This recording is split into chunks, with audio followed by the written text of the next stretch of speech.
अस्सलाम वालेकुम नाजरीन, हम में से काफ़ी लोग नाकामियों से बहुत डरते हैं।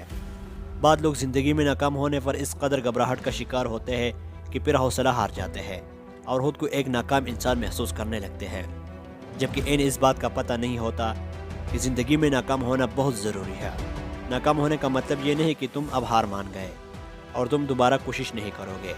हो सकता है कि तुम बार बार नाकाम हो सकता है कि तुम बार बार बेवकूफ़ बनते जाओ, मगर इस बात का मतलब बिल्कुल ये नहीं कि तुम बेवकूफ़ हो।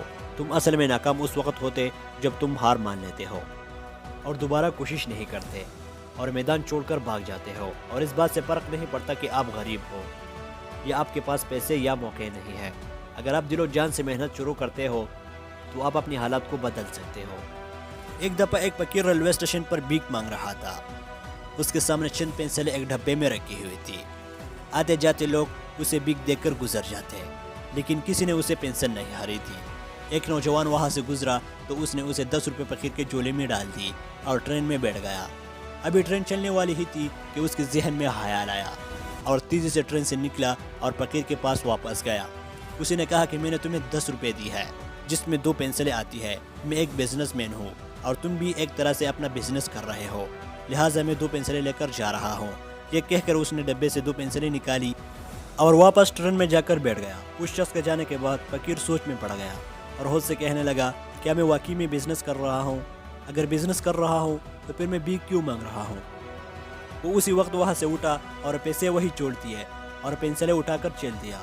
उस वाक़े को 3 साल बाद एक बिजनेस सेमिनार हुआ, जिसमें वही फकीर एक पेंट कोट में मलबूस एक शख्स से मिला और बोला कि शायद आपने मुझे पहचाना नहीं। आज से 3 साल पहले आपने एक फकीर को 10 रुपया देकर 2 पेंसिलें हारी दी थी। लड़का हैरान रह गया और कहा कि तुम वही फकीर हो। उस शख्स ने कहा कि नहीं, अब मैं एक बड़ा बिजनेसमैन बन चुका हूँ। मेरे इस शहर में पेंसिलें बनाने की सबसे बड़ी फैक्ट्री है और मेरे पेंसिल आज मार्केट में सबसे ज़्यादा बिकती है। तो आपको क्या लगता है, फकीर ने क्यों खुद को फकीर रहकर मांगने के बजाय एक कारोबार शख्स बनने का सोचा? इसने ऐसा इसलिए किया क्योंकि इसने खुद को पहचान लिया था और इसने खुद से कहा कि अब वो ऐसी ज़िंदगी नहीं जिएगा। फकीर से बिजनेसमैन बनने के लिए इसके रास्ते में बहुत सी मुश्किलात आई होगी।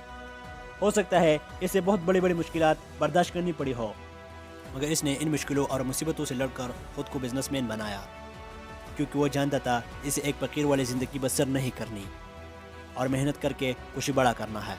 और इस तरह मेहनत करते करते वो एक बड़ा कारोबारी शख्स बन गया और मुश्किल हालात के बावजूद भी खुद की ज़िंदगी बदल डाला, क्योंकि इसने अपने आप को पहचान लिया था, अपनी काबिलियत को पहचान लिया था। इसलिए अगर कुछ करना है तो सबसे पहले अपने आप के बारे में सोचो कि आप क्या कर सकते हैं, फिर इसके लिए कदम बढ़ाओ तो कामयाबी आपके कदम ज़रूर चूमेगी। नाज़रीन, अगर वीडियो पसंद आई हो तो वीडियो को लाइक और साथ चैनल को ज़रूर सब्सक्राइब कीजिए। शुक्रिया।